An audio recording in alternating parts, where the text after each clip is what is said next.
पुँजीवादी संसदीय व्यवस्थाले जे खराबीहरू गरेको छ, जुन प्रकारको खराबी ल्याएको छ, हामीले यसको विरुद्धमा सङ्घर्ष गर्यौं र राष्ट्रघात विरुद्ध हामीले सङ्घर्ष गरेका थियौं। सुखको चाहना छ, समृद्धिको चाहना छ, त्यो चाहना पूरा गर्ने हिसाबले हाम्रो पार्टी अगाडि बढ्न चाहन्छ। हामी त्यो मूल्यमा हामी बलिदान गर्नु परे पनि, हाम्रो रगत बगाउनु परे पनि, नेपाली जनताहरूसँग मिलेर चुनाव लड्नु परे पनि, हामी जुनसुकै मोर्चालाई खोल्नु परे पनि हाम्रो पार्टी सधैँ तयार छ भन्दैछौँ।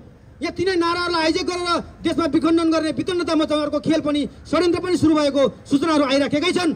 त्यसकारण हामी के अग्राधिकार सहितको समाजवाद निर्माण गर, अग्राधिकार सहितको समाजवाद निर्माण गर, दलाल एनजिओहरू खारेज गर, दलाल आइएनजिओहरू खारेज गर, भ्रष्टाचारलाई कारबाही गर्न विशेष न्यायालय गठन गर, युवाहरूलाई रोजगारीको व्यवस्था गर, युवाहरूलाई रोजगारीको व्यवस्था गर, देशद्रोहीहरू होशियार, देशद्रोहीहरू होशियार, सर्वपक्षीय अन्तरिम सरकार गठन गर, सर्वपक्षीय अन्तरिम सरकार गठन गर, अग्राधिकार सहितको समाजवाद निर्माण गर, अग्राधिकार सहितको समाजवाद निर्माण गर, दलाल एनजिओहरू खारेज गर, दलाल आइएनजिओहरू खारेज गर,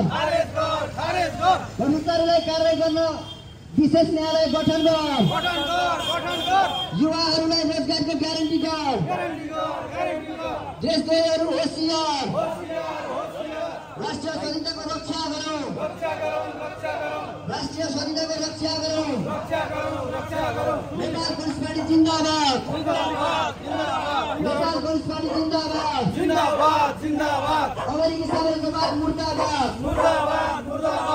अमेरिकी साम्राज्यवाद मुर्दाबाद, सम्पूर्ण नेपाली देशभक्तहरू एक हौँ, सम्पूर्ण देशभक्तहरू एक हौँ, नयाँ कम्युनिस्ट केन्द्र निर्माण गर, नयाँ कम्युनिस्ट केन्द्र निर्माण गर, सबैकाले अवसरवाद मुर्दाबाद, सबैकाले अवसरवाद मुर्दाबाद, वीर शहीदहरू अमर रहन्, वीर शहीदहरू अमर रहन्, सर्वपक्षीय अन्तरिम सरकार गठन गर, सर्वपक्षीय अन्तरिम सरकार गठन गर, अग्राधिकार सहितको समाजवाद निर्माण गर, अग्राधिकार सहितको समाजवाद निर्माण गर, दलाल आइएनजिओहरू मुर्दाबाद, भएका हाम्रो पार्टीका नेता कमरेडहरू, उपस्थित सबै साथीहरू, न्यायप्रेमी जनसमुदायहरू सबैलाई म हाम्रो पार्टी झापा जिल्ला समितिको तर्फबाट न्यानो अभिवादन पेश गर्न चाहन्छु। अहिले हामीले यो कोण सभा, मसाल जुलुसपछिको कोण सभा हामीले यो कृषि बजारको छेउमा हामीले गरेका छौँ। निश्चय नै यो अहिलेको सन्दर्भ, माहौल, परिस्थिति कस्तो हो भन्ने कुरा सबैलाई थाहा छ। सबैको अहिले हातमा भएका मोबाइलहरूमा सबैले तिनै पछि जसो गरी नेपाली समाजमा भएका घटनाहरू तपाईँहरूले निहाल्दै हुनुहुन्छ। यहाँ विभिन्न प्रकारका चटकहरू पनि भइराखेका छन्, विभिन्न प्रकारका खेलहरू भइराखेका छन्। तपाईँ हामी सबैजना हेर्दैछौँ। अस्ति भदौ 23 र 24 गते नेपाली जनताका छोराछोरीहरू जेएनजीहरूको आह्वानमा, जेएनजीहरूले आह्वान गर्दाखेरि सिङ्गो देश आन्दोलित भएर जनताहरू सडकमा आए। 76 जना होनहार युवा विद्यार्थीहरूको हत्या गरियो, मृत्यु भयो, हत्या भयो। त्यो हत्यापछि केपी ओलीको अपदस्थ भयो, केपी ओली सरकार अपदस्थ भयो, दलहरू चाहिँ एक प्रकारले आइसोलेट भयो जस्तो अवस्था सिर्जना भयो। तर तपाईँ हामी सबैलाई थाहा छ, जेएनजीहरूले गरेको पवित्र आन्दोलनमा सिङ्गो देशले जुन सङ्घर्ष गरेको थियो, जुन बलिदानी गरेको थियो, जसरी देशले रगत बगाएको थियो, जेएनजी आन्दोलनपछि परिणामहरूमा हामीले हेऱ्यौँ भने केपी ओलीको ठाउँमा हामीले सुशीला कार्की पायौँ। नेपाली जनताले सुशीला कार्कीलाई प्रधानमन्त्री बनाउनको निम्ति जेएनजीहरूले रगत बगाउनु परेको थियो? पक्कै पनि थिएन, थियो त थिएन। केपी ओली भन्दा जेठी मान्छेलाई लगेर, एउटा बुढी वृद्ध मान्छेलाई लगेर होइन, विभिन्न पटक चाहिँ तपाईँको सर्वोच्चको चाहिँ प्रधान न्यायाधीश समेत भएको व्यक्तिलाई, महिलालाई लगेर प्रधानमन्त्री बनाउनु पर्ने आवश्यकता थियो त? जेएनजीको त्यो थियो? जेएनजीको त्यो कुरा थिएन। अनि तपाईँ हामीले हेऱ्यौँ भने मन्त्री परिषदमा कस्ता मान्छेहरू आए, मन्त्री परिषदमा सबै मानिसहरू बारबारा फाउन्डेसनले चलाएका मान्छेहरू आए। सुदन गुरुङहरूले मन्त्री परिषद गठन गर्नुपर्ने अवस्था सिर्जना भयो। के जेएनजीहरूले बगाएको रगतको यही थियो त? यो थियो? पक्कै पनि थिएन नि त।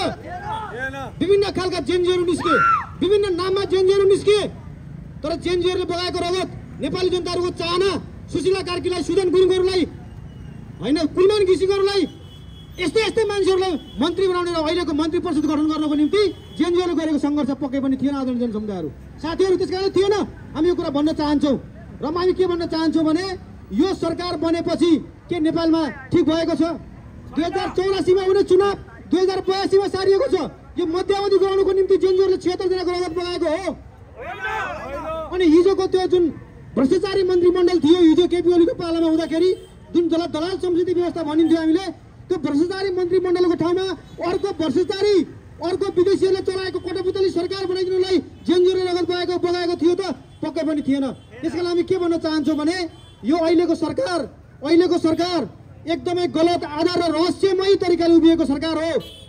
Barbara foundation, TOB Tibet original blood भन्ने तिब्बत फ्री आन्दोलनका मान्छेहरूको भूमिकादेखि लिएर, अमेरिकी अधिकारीहरूको भूमिकादेखि लिएर, विदेशी चलखेल एजेन्सी र एजेन्टहरूको भूमिका हुँदै सुशीला कार्की नेतृत्वको सरकार बनेको स्थितिसम्म हेर्दा यो गलत आधारमा जेएनजीहरूको आन्दोलनलाई हाइज्याक गरेर नेपाली जनताको मर्म र मूल्यमाथि एउटा एक हिसाबले भन्नु भने बलात्कार गरेर, कुण्ठित गरेर, दमन गरेर, हाइज्याक षड्यन्त्र गरेर जसरी सुशीला कार्की नेतृत्वको अहिलेको वर्तमान सरकार खडा भएको छ, यो सरकार कुनै पनि मूल्यमा नेपाली जनताको हुन सक्दैन। हामी यो सरकारले सडकबाट खारेज गर्न चाहन्छौँ। यो सडकलाई हामी 1 खारेज गर्छौँ, 2 खारेज गर्छौँ, 3 खारेज गर्छौँ। सुशीला कार्कीले यदि आफ्नो टाउकोमा देशद्रोहीको टीका नलगाइकन, यदि आफ्नो टाउकोमा यो देश गम्भीर षड्यन्त्रमा फस्दैछ, यो जो कोही सानो बच्चाले पनि बुझेको कुरा हो, सबैलाई थाहा छ। यो देशलाई गम्भीर षड्यन्त्रमा, गम्भीर एउटा चाहिँ खरानीमा जाने कुराबाट बचाउने हो भने र देशद्रोहीको टीका नलगाइकन सुशीला कार्कीले आफ्नो जीवन बिताउने हो भने सुशीला कार्कीले आजकै मितिबाट सुशीला कार्कीले राजीनामा दिनुपर्छ र मार्ग प्रशस्त गर्नुपर्छ। र हामीले के भनेका छौँ भने सुशीला कार्की नेतृत्वको सरकारको चाहिँ बहिर्गमनसँगै हामीले सर्वपक्षीय अन्तरिम सरकारको माग गरेका छौँ। हामी सडकबाट भन्न चाहन्छौँ, हामी सर्वपक्षीय अन्तरिम सरकारको माग गर्छौँ, जुन सरकारमा हामीले भनेका छौँ जेएनजी, त्यसपछि गएर सडकमा सङ्घर्ष गर्दै गरेका शक्तिहरू, दलका मान्छेहरू र बुद्धिजीवीहरू सम्मिलित भएको एउटा सरकार निर्माण गर्न हामी चाहन्छौँ। त्यो सरकारको हामी आह्वान गर्दछौँ। झापा जिल्लाको यो सडकबाट हामी सर्वपक्षीय अन्तरिम सरकारको आह्वान गर्दछौँ र सर्वपक्षीय अन्तरिम सरकारले विशेष अधिकार प्रयोग गरेर संविधानको संशोधन गर्न आवश्यक छ। संविधानको संशोधन गर्दै गर्दाखेरि राज्यको व्यापक पुनर्संरचना गर्न जरुरी छ। व्यापक पुनर्संरचना गर्न जरुरी छ राज्यको। त्यसले शासकीय स्वरूपबारे टुङ्गो लगाओस्, त्यसले संहिता सम्बन्धी टुङ्गो लगाओस्। हामी त के भन्दैछौँ भने अग्राधिकार सहितको समाजवादी संहिताको कुरा गर्दैछौँ। अल्पसङ्ख्यक जातिहरू, उत्पीडित जातिहरूलाई अग्राधिकार दिएको समाजवादी संहिता देशले खोजेको छ, हामी त्यो भन्दैछौँ। यहाँ तिनै नाराहरूलाई हाइजेक गरेर देशमा विखण्डन गर्ने, वितन्नता मचाउनेहरूको खेल पनि, षड्यन्त्र पनि सुरु भएको सूचनाहरू आइराखेकै छन्। त्यसकारण हामी के भन्न चाहन्छौँ भने यो सरकारलाई हटाएर बन्ने सर्वपक्षीय सरकारले संविधानको संशोधन गर्दै, यसले राज्यको पुनर्संरचना गर्दै, यसले निर्वाचन सम्बन्धी निर्वाचन मण्डल पनि एउटा उच्च स्तरीय निर्वाचन मण्डल गठन गरेर यसले ताजा जनादेशमा जानको निम्ति नयाँ निर्वाचनको मिति घोषणा गरोस्, या यही फागुन 21 गते गर्ने भनिएको निर्वाचन त्यही मितिमा गरे पनि यो सरकार हटाएर नयाँ खालको संरचना खडा गरेर मात्रै यो निर्वाचन हुन्छ। हामी के भन्न चाहन्छौँ भने त्यो दिशामा नेपाल अघि बढ्नुपर्छ। हामी सबैलाई एक कुरा भन्न चाहन्छौँ आदरणीय जनसमुदायहरू, हाम्रो पार्टीले भन्दै आएको छ, हाम्रो पार्टीको नेता कमरेड विप्लवले भन्दै आउनु भएको छ, सबैलाई थाहा छ विप्लवले गरेको सङ्घर्ष के को लागि थियो? भ्रष्टाचारको विरुद्धको लागि थियो। हामीले एनसेल विरुद्ध हामीले कारवाही गरेका थियौँ। एनसेललाई हामीले कारवाही गर्यौँ, जसले खरबौँ राजस्व तिर्न बाँकी थियो। एनसेलले राज्यमा भएका विभिन्न प्रकारका विधि विरुद्ध सङ्घर्ष गर्यौँ। यो अहिलेको दलाल पुँजीवादी संसदीय व्यवस्थाले जे खराबीहरू गरेको छ, जुन प्रकारको खराबी ल्याएको छ, हामीले यसको विरुद्धमा सङ्घर्ष गर्यौँ र राष्ट्रघात विरुद्ध हामीले सङ्घर्ष गरेका थियौँ। हाम्रो पार्टीले त्यो गर्यो। हामीले प्रतिबन्ध बिहोर्यौँ, हाम्रो साथीहरूको हत्या भयो, हामीलाई जेल हालियो, हामीमाथि विभिन्न खालका दमनका दुष्चक्रहरू चलाइए। हामी सबैले यो कुरा बुझेका छौँ, सबैलाई थाहा छ यो कुरा। आजको दिनमा आइपुग्दाखेरि नेपाली जनताहरूको नजर हामीतिर पनि छ। विप्लवहरूले के बोल्छन्? विप्लवहरूले के भन्छन् नेपाली जनताको नजर हामीतिर पनि छ। अहिले हाम्रो पार्टी एकताको कुरा आइराखेको छ।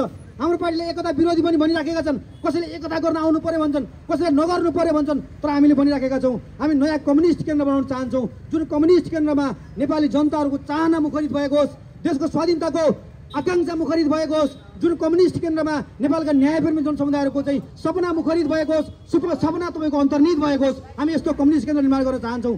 हामीलाई कसैको पार्टी फुलाइदिनलाई, कोही मान्छेलाई मन्त्री बनाइदिनलाई, या हामी मन्त्री हुनलाई, या हामी तपाईँको सुख सहेलमा जानको निम्ति हामीले सङ्घर्ष हिजो पनि गरेका थिएनौँ, आज पनि गरेका छैनौँ र भोलि पनि गर्ने छैनौँ। हामीलाई तिमार त कुनै पनि मूल्यमा हामीलाई संसदवादीहरूको जुठो पुरो खानलाई, संसदवादीहरू जस्तै विदेशी आइएनजिओहरूले पैसा खर्च गरेर बनाएका शक्तिहरू जस्तै, या नेपाललाई तपाईँको आज खरानीमा तपाईँको खरानीको चाहिँ घाटमा पुर्याउने देशद्रोहीहरू जस्तै हामीलाई हुनु छैन। हामीलाई हुनु छ नेपाल देशलाई स्वाधीन बनाउने सङ्घर्षको नेतृत्व हामीलाई गर्नु छ। नेपाली जनताले विगत लामो समयदेखि 100 वर्षदेखि नेपाली जनताको जुन सुखको चाहना छ, नेपाली जनताको सुखको चाहना छ, समृद्धिको चाहना छ, त्यो चाहना पुरा गर्ने हिसाबले हाम्रो पार्टी अगाडि बढ्न चाहन्छ।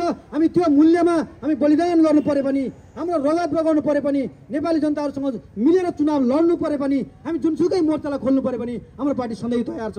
हामीले भनेका छौँ हामी सबै मोर्चा खोलेर लड्न चाहन्छौँ। आदरणीय जनसमुदायहरू, हामीलाई तपाईँहरूले चुनावमा पनि विप्लव त चुनावमा आयो त भन्ने, अनि चुनाव छोड्दाखेरि चुनाव नलड्ने भनेर भन्ने त्यस्तो होइन। हामीले विगतदेखि भन्दै आएका छौँ निरपेक्ष हिसाबले चुनाव मात्रै लड्ने कुरा या चुनाव बहिष्कार गर्ने कुरा होइन। हामी आवश्यकतामा चुनाव पनि लड्छौँ, आवश्यकतामा चुनाव लड्दा लड्दै सङ्घर्ष पनि गर्छौँ, आवश्यकतामा सङ्घर्ष पनि गर्छौँ। सङ्घर्ष गर्दा गर्दै परिस्थिति पऱ्यो भने हामी जनतामा गएर फेरि जनादेश पनि लिन तयार हुन्छौँ। हाम्रो पार्टी सबै मोर्चा खोलेर लड्न तयार छ।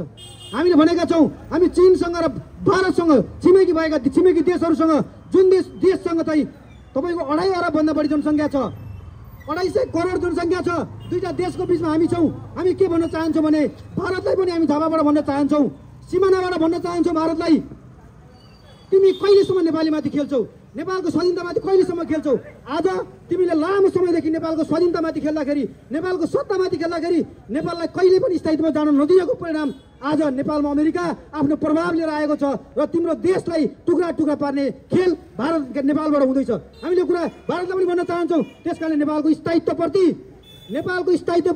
नेपालको स्वाधीनताप्रति भारतले पनि अब हिजोको जस्तो भूमिका खेल्न हुँदैन। हामीले भन्न चाहन्छौँ चीनले पनि हिजोको ढङ्गले भूमिका खेल्नु हुँदैन। हामी नेपाली जनताहरू के भन्न चाहन्छौँ भने हामी स्वाधीन हुन चाहन्छौँ। नेपालको स्वाधीनता हामीलाई अधिक प्रिय छ। हामी हाम्रो पुर्खाहरूले लडेर बचाएको देश हो, हाम्रो पुर्खाहरूले लडेर मरेर बनाएको देश हो। कुनै पनि मूल्यमा हामी अमेरिकीहरूको प्रभावमा, विदेशीहरूको प्रभावमा, साम्राज्यवादी शक्तिहरूको प्रभाव र उनीहरूको षड्यन्त्रको शिकार हामी देशलाई हुन दिँदैनौँ। त्यसकारणले हामी छिमेकीहरूलाई पनि यही भन्न चाहन्छौँ। नेपालका कम्युनिस्टहरूलाई हामी के भन्न चाहन्छौँ भने सबैलाई हामी भन्न चाहन्छौँ हामी कम्युनिस्टहरूको मूल्यमा फर्क्यौँ न। हामी एकचोटि तपाईँ हामी कम्युनिस्ट बन्दै गर्दाखेरि के संसदीय व्यवस्थाले गरेको दलाली जस्तो हुनको निम्ति हामी कम्युनिस्ट पार्टीको सदस्य भएका थियौँ। एमालेमा लागेका साथीहरूले प्रश्न आफूलाई फर्केर प्रश्न गर्नु पर्दैन, माओवादीका साथीहरूले प्रश्न गर्नु पर्दैन, अरू पार्टीका कम्युनिस्ट झन्डा बोक्ने साथीहरूले आफूलाई प्रश्न गर्नु पर्दैन के अहिलेको तपाईँको चाहिँ राष्ट्रघात, जनघात, भ्रष्टाचार जसरी मौलाएको छ यो कुरा निम्त्याउने कहीँ न कहीँ कम्युनिस्टहरूको पनि भूमिका छ कि यो कुरा सिर्जना गर्नको निम्ति हामी कम्युनिस्ट पार्टीमा लागेका थियौँ। हामी हाम्रो आदर्शमा फर्किनु पर्दैन, हामी जनताको चाहनामा फर्किनु पर्दैन, हामी हाम्रो मूल्यहरूमा फर्किनु पर्दैन, शहीदहरूको बलिदान रगतको मूल्यमा हामी फर्किनु पर्दैन। हामी आह्वान गर्न चाहन्छौँ यदि हामी कम्युनिस्टहरू त्यो बिन्दुमा, हाम्रो आदर्शको बिन्दुमा फर्किन तयार भयो भने हामीले भनेको कम्युनिस्ट केन्द्र बन्न सक्छ। नेतृत्वको कुरा ठुलो कुरा, नेतृत्व मात्रै पनि विषय होइन। हामीले भनेका छौँ नयाँ पुस्ताले नेतृत्व गर्नुपर्छ, कमरेड विप्लवले नेतृत्व गर्नुपर्छ, नयाँ मान्यताहरूले नेतृत्व गर्नुपर्छ, नयाँ दृष्टिकोणले नेतृत्व गर्नुपर्छ। हामीले भन्दै आएका छौँ आदरणीय समुदायहरू। र हामी समाजवादीलाई पनि भन्न चाहन्छौँ, लोकतान्त्रिक शक्तिलाई पनि भन्न चाहन्छौँ, कङ्ग्रेसलाई पनि भन्न चाहन्छौँ, हामी देशभक्तहरूलाई पनि भन्न चाहन्छौँ। ढाका टोपी र दौरा सुरुवाल लाउने बित्तिकै मान्छे नेपाली देशभक्त हुन्छ यो हुँदैन।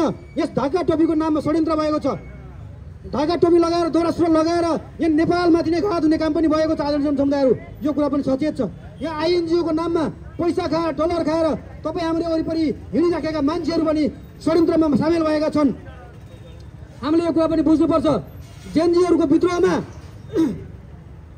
जेएनजीहरूको अस्तिको 23 र 24 गतेको विद्रोहमा घर जलाउनेहरू, कार्यालय जलाउनेहरू, तोडफोड गर्नेहरू धेरै मान्छेहरू इनोसेन्ट थिए, धेरै मान्छेहरू अबोध थिए, साँच्चीकै मनदेखि मान्छेहरू लागेका थिए। तर कतिपय मान्छेहरू कोठाभित्र बसेर नेपाल जलाउने षड्यन्त्र गर्दै गरेको हामीले देखेका छौँ, हामीले बुझेका छौँ। हामीले नेपाल प्रहरीलाई पनि भनेका छौँ, नेपालका सुरक्षा संयन्त्रलाई पनि भनेका छौँ तपाईँहरूको पनि कान, दिमाग र आँखा ठिक ठाउँमा चल्नुपर्छ। कोठामा बसेर कसले षड्यन्त्र गर्दैछ, कसले विदेशीको पैसा खाएर मान्छेलाई रिमोट जस्तो चलाइराखेको छ हामीले यो कुरा ध्यान दिनुपर्छ जान्नुपर्छ आधुनिक जनसमुदायहरू। त्यसकारण हामी भन्न चाहन्छौँ नेपालमा नेपाली जनताहरूलाई भ्रममा पार्ने षड्यन्त्रको खेल खेल्ने जनतालाई रहस्यमय एउटा जालमा फसाउने यस्ता मान्छेहरूको अनुहार पनि हामीले लिस्टिङ गरेका छौँ। केही मान्छेहरू छन् आइएनजीको पैसा खाएर झापामा वितण्डता मचाउने अमेरिकीहरूको काम गर्ने विदेशी एजेन्टहरूको काम गर्ने केही मान्छेहरू छन् जसलाई अमलमा गर्न सकिन्छ। समय आएपछि हाम्रो पार्टीले ती मान्छेहरूको अनुहार झापाली जनताको अगाडि पर्दाफास गर्नेछ। झापाली जनताहरू तयार हुनुपर्छ यस्ता मान्छेहरूलाई कारबाही गर्नको निम्ति। हामी यो कुरा भन्न चाहन्छौँ आदरणीय जनसमुदायहरू। यो कोर्ट सभामा लामो कुरा हामी गर्न चाहँदैनौँ। अहिलेसम्म व्यवहारबाट पुष्टि हुँदै आएको कुरा के हो भने नेपाल कम्युनिस्ट पार्टी जुनसुकै मोर्चामा जुनसुकै समयमा लड्दै आएको शक्ति हो। यो कुरा सबैलाई थाहा छ। यो कुरा प्रहरीहरूलाई पनि थाहा छ। यहाँ साथीहरू आउनु भएको छ, प्रहरीलाई पनि थाहा छ नेपाल कम्युनिस्ट पार्टी कस्तो शक्ति हो। हामी लड्दै आएको शक्ति हो। हामी फेरि पनि भन्न चाहन्छौँ देशलाई एकताबद्ध गर्ने मामलामा आज पुलिसहरूको मनोबल छैन, सामाजिक सुरक्षा छैन। हेर्नुहोस् मान्छे एक्लै दुख्दै महिला दिदीबहिनीहरू युवाहरू पनि हिँड्ने सक्ने स्थिति छैन। आज भर्खरै तपाईँको हामीले घटना हेऱ्यौँ भने बिरिङको पुल मुनि मान्छेको लास गाडेको हामीले भेटेका छौँ। यस्तो स्थिति सिर्जना भइसक्यो। झापाबाट 22-25 टन हतियार हराएको छ, 500 भन्दा बढी गोलीहरू हराएको छ। त्यो गोलीहरू कोसँग छ, त्यो बन्दुक कोसँग छ, हामीले खोज्नुपर्छ कि पर्दैन? सबैको दायित्व हो कि होइन, सबैको भूमिकाहरू हो कि होइन? त्यो 22 टन हतियारको नाममा 22 टन हतियारको आवरणमा अरू 200 टन हतियार पड्क्यो भने त्यसको जिम्मा कसले लिन्छ? त्यसको जिम्मा कसले लिन्छ? त्यस कारणले हामी के भन्न चाहन्छौँ भने देशैभरि हतियार लुकाउने पनि यही सरकार हो। यो अहिले हतियार लुकाउने पनि यही सरकार, आधीभन्दा बढी हतियार लुकाउने यही सरकार बनाउने मान्छेहरू हुन्। यिनै जेनजीको नाममा रहस्यमय गतिविधि गर्ने मान्छेहरूको हातमा हतियार छ। यी मान्छेहरूले बनाएका मन्त्रीहरूले गराउने चुनाव, यी मान्छेहरूले बनाएका मन्त्रीहरूलाई स्वीकारेर नेपाली जनता यो देशलाई पनि दाउपेचमा राख्न सक्दैन।